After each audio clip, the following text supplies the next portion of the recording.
What it's like teaching college English courses in 2020. When I started out teaching, I was reaching from deep inside to find a modicum of motivation for standing in front of 30 faces a day, demanding attention from folks who have so little left to give outside of their everyday lives. You see, I never wanted to become a teacher.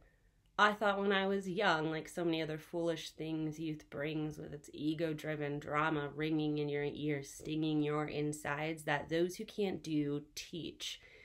Teaching was a cop-out of an occupation, a mocking of proper dedication to a chosen field of concentration. Our nation deserved citizens who were better than temptation to sit in a cushy chair behind a fortress of a desk, reading a textbook verbatim to a mess of students too old to trust authority and too young to express the reality of their current generational distress.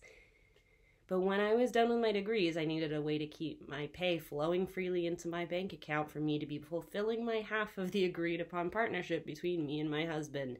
And college teaching was easy to appease, with my non-existent experience cutting me off at the knees for any other job application. And I dove right in. And my swim was a dark pool of dimly lit depths full of fresh out of senior years. And back after 30 years because our economy now keeps me and my family in tears. And here on student visa for fear if I can't stay or gain some clear path for me and my family to come back someday, our country of origin will make us disappears. And no hablo inglés, pero estoy haciendo todo lo posible para mantenerme al día. And mira, you get the idea. My first class I ever taught was the lowest of the remedial courses at our college. And yes, there was more than one remedial course for English at our college. And yes, they didn't account toward the general education requirement units for a degree. And yes, this was an entirely inadequate put together system that kept students underwater for years, trying to break free from the outdated prescriptivism of English departments in higher education, force-feeding students proper English grammar as the only key to unlocking the door to a college degree, which paves the threshold for being an elite in society, an educated person worth more than the bum on the street. It's discreet, I'll give them that. The classist, racist aspects of needing proper or academic English grammar for your words to matter and your intellect to be valid, as if there are hierarchies of intelligence residing in our brain cells, are all fallacious. What is language for?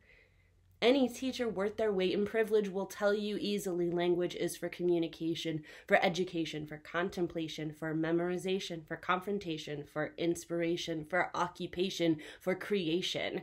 We spew these answers mindlessly like entities detached from our bodies and our existences, and these systems of oppression that refuse to allow any of these results to occur unless the language sounds right to us and us alone, as the dictators of sanctioned use of language to be taken seriously or to effect change.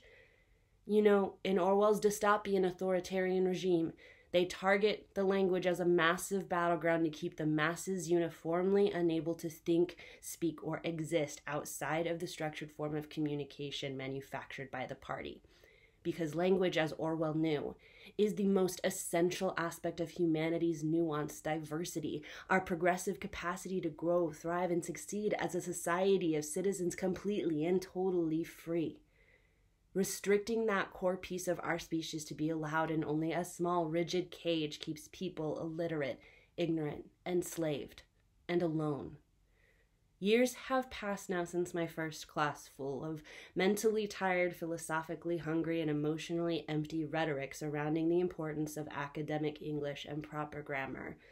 Thankfully, I am allowed a bit of latitude with how I go about my lessons and what I emphasize is important for my diverse, dynamic, distressed, depressed, downtrodden, developing, dubious, dominantly and duly imperfectly beautiful disasters of students. You want proper? Okay, I'll give you proper. Nu skjuler nergen, herförnytjas ward, metudes mäktig and his morgitank, work wulderfader, sue he undre hue, sechte drikten, ora stelede, ierstchop. What does it mean, you ask? Well, see, philology tells us that this is the oldest written English form in history. It's English, so you know it, right? Oh, no? You don't. Strange. Like language is a living, breathing thing. Perhaps we should treat it as such.